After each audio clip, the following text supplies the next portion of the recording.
Let's talk about team building in Pokemon Sword and Shield, because it's been a little weird for me recently, and I really want to know what you guys think. Are you having the same problems as me? Are you having different problems? Or are you just having no problems at all because Pokemon Sword and Shield has been treating you really well? I still love the games. I still love the competitive. I've been battling about as good as I have ever battled with some of the highest ranks I've had, which feels really nice. The only thing that can kind of compete with this is Pokemon X and Y on launch before hacking became available and before Pokemon Bank happened. I don't think that's ever going to be touched, so yeah, hacking's still a problem. There's still a couple of weird things, but overall, Pokemon Sword and Shield, still amazing games. And when I've been team building, I've been trying to set up for Series 6, because Series 6 also does some really cool stuff. Makes it to where the top 16 most used Pokemon are not going to be usable in ranked battles, so good thing for me, that was already pretty much all my team. The only most used Pokemon is going to be Hippowdon, and then I've been trying to make some really cool teams to play around the new season,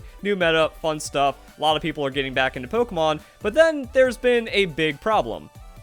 And it's mostly around Dynamax Pokemon and the items. That Dynamax is a lot more diverse than Megas. I'm going to say that right off the bat, because you can at least Dynamax any Pokemon at any time, and there are some restrictions. Like, you generally don't want to Dynamax a Scarf Pokemon or Choice Pokemon, because you lose that effect and that's not going to help you, but you can still do it depending on the battle. Like, if Darmanitan is outspeeding a Pokemon, but can only 2-hit KO it, or if you need to, like, change off of your choice item to secure a win, and you need extra hit points to survive an attack, then you're fine Dynamaxing a Pokemon and still winning. Like, as long as it can secure to the battle, that's good.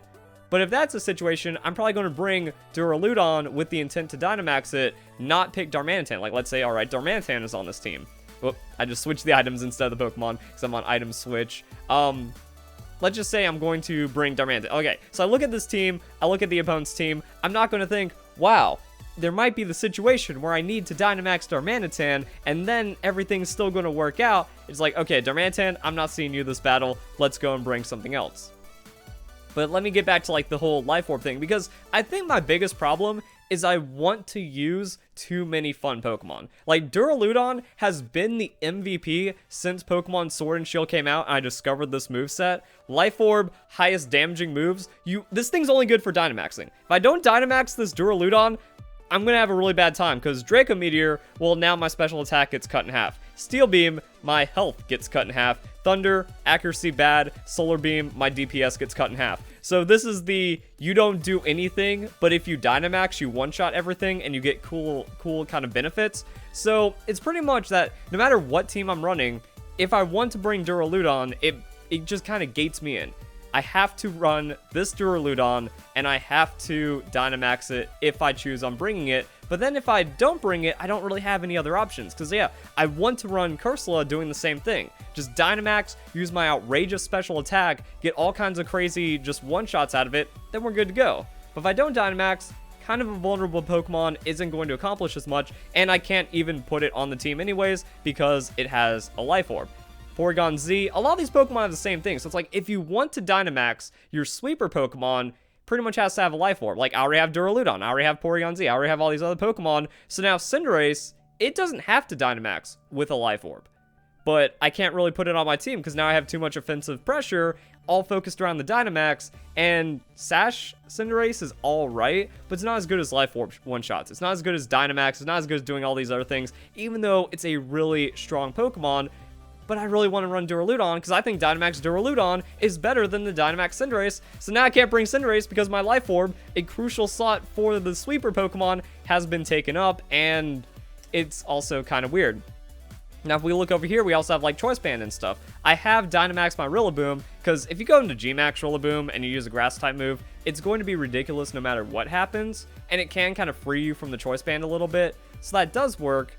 But it's not going to be something that always happens. That's mostly like niche. So what happens is my Dynamax ends up being a niche situation. If you watch my battles, there's been a lot of times where I Dynamax Toxapex to win, either because I get like that crucial protect to stall out their Dynamax to prevent their stat buffs or their debuffs from the max moves or something, or maybe I just need the boosted damage. There's been times where it's like, wait, if I Dynamax Toxapex here, I Scald, set Rain, Scald again with the boosted max damage under Rain, undynamax, and then Scald again, I actually have enough damage on Toxapex to break whatever's happening here. That's really cool. So what I've also noticed is that bulky Pokemon, bruisery Pokemon, they get really big benefits from Dynamaxing. Like this Hippo, full tank investment, but if I can actually, like if they bring out a Tyranitar and Sandstream comes into play, I just Dynamax and now I have Sand Force boosted Fissure that then becomes the max move, which means it's always going to hit and it's going to do a lot of damage and then get stabbed, and then I'm hurting things.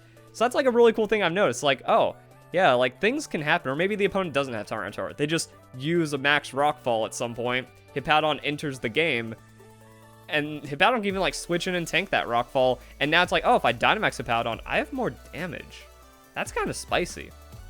So, I've noticed like a lot of Pokemon have the ability to Dynamax, but if I go in trying to team build around the Dynamax, I have a lot of problems. Because like, well, if I bring Duraludon, now one of my 3 picks in a ranked battle is almost always going to be Duraludon, which means the rest of my team has to play around the Duraludon. I can't bring another backup sweeper for the Life Orb, and that's kind of an issue.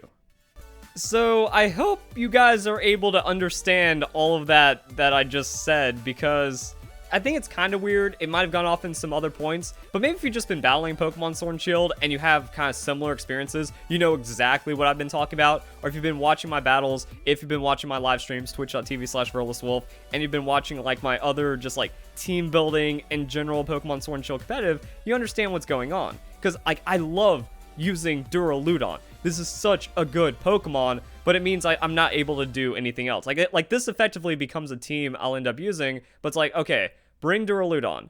Maybe I just have Scarf, non-Dynamaxing Darmanitan to back it up as a sweeper, and then depending on whatever other Pokemon they're bringing. Do they not have Ground? Do they not have Psychic? Toxapex. Toxapex either wins, Darmanitan cleans up, or Duraludon just 3 shots in a 3v3 format, and then I win the game anyways. That's happened more times than I can count at this point. Where just like Duraludon comes in, either it leads, gets Dynamax 3 shots, and I win, or it comes in as the last Pokemon because my tanks have failed, everything's kind of gone south, and then, or I'm like, I weaken like their one Pokemon that could maybe stop Duraludon enough, and then Duraludon just hard carries the game. It's like, all right, cool.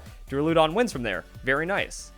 Or like I said, it just kind of relies on, it's like, oh, Toxapex doesn't have a threat. Duraludon comes in, takes out the one and only Pokemon that could stop Toxapex, then the game's over.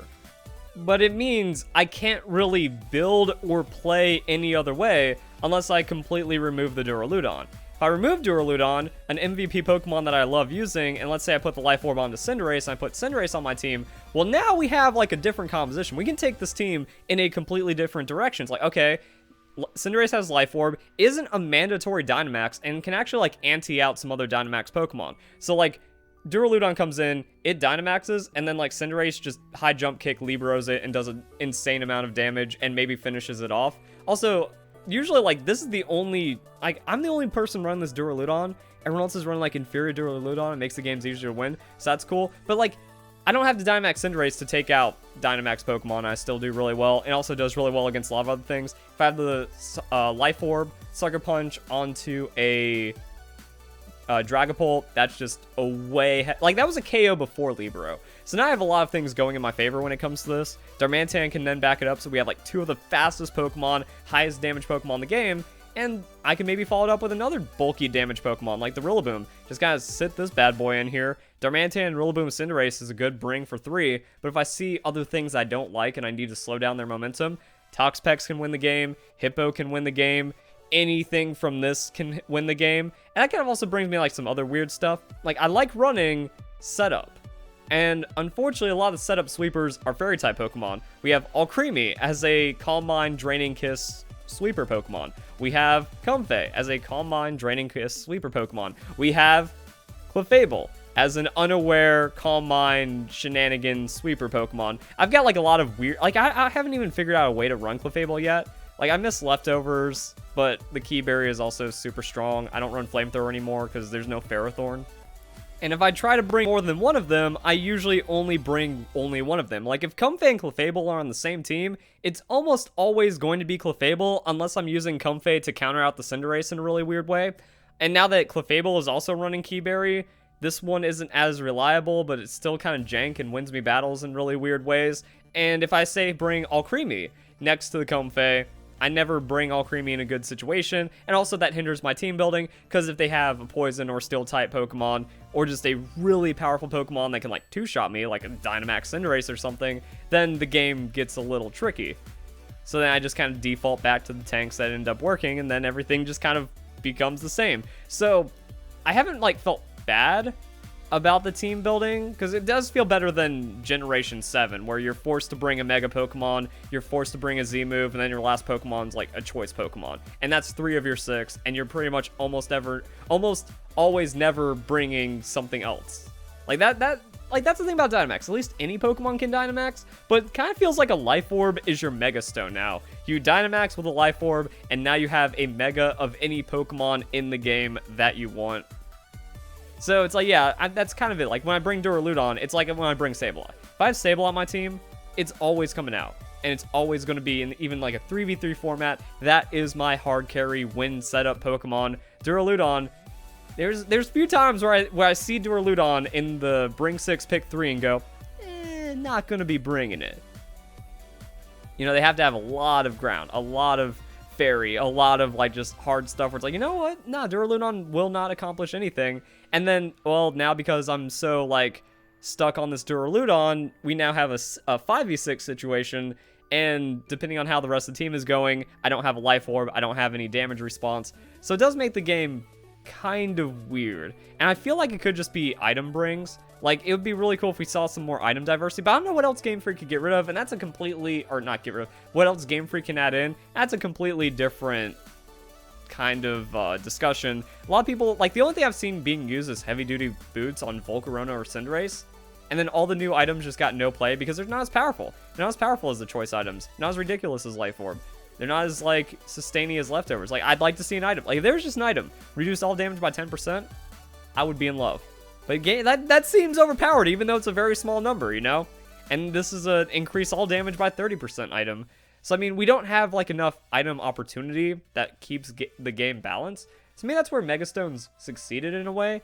And then, if Item Clause was off, then everything would be garbage. Because, like, oh, now we have a million Life Orb Pokemon. Everyone else is running leftovers. And then the game is just kind of gross. So, that's kind of it. I've been having a hard time building some teams as freeform as I want them to. It's usually dictated by 1 or 2 Pokemon. And then the rest of the team comes out.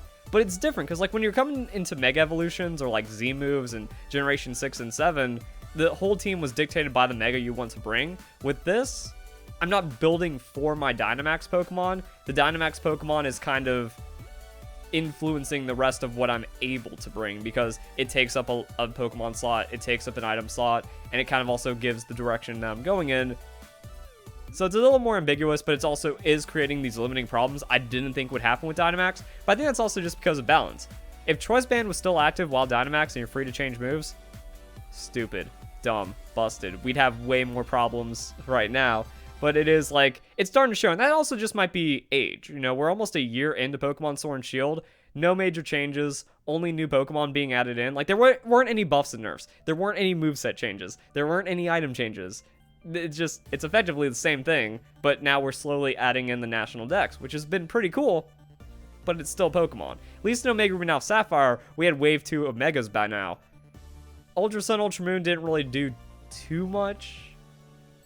Ultra Sun, Ultra Moon was just bad. Like, the entirety of Generation 7 was just bad. So, we're going to have to see what ends up happening, where this gets mixed up and gets a bit more spicy. But overall, it's been kind of weird. I'm still excited for Season 6. But when you've been doing kind of the exact same thing for the last year in Pokemon battles, it gets a little awkward. And maybe you guys have felt the same. So, hope you guys enjoyed the video. Hope you all have a nice day. Thank you very much for watching.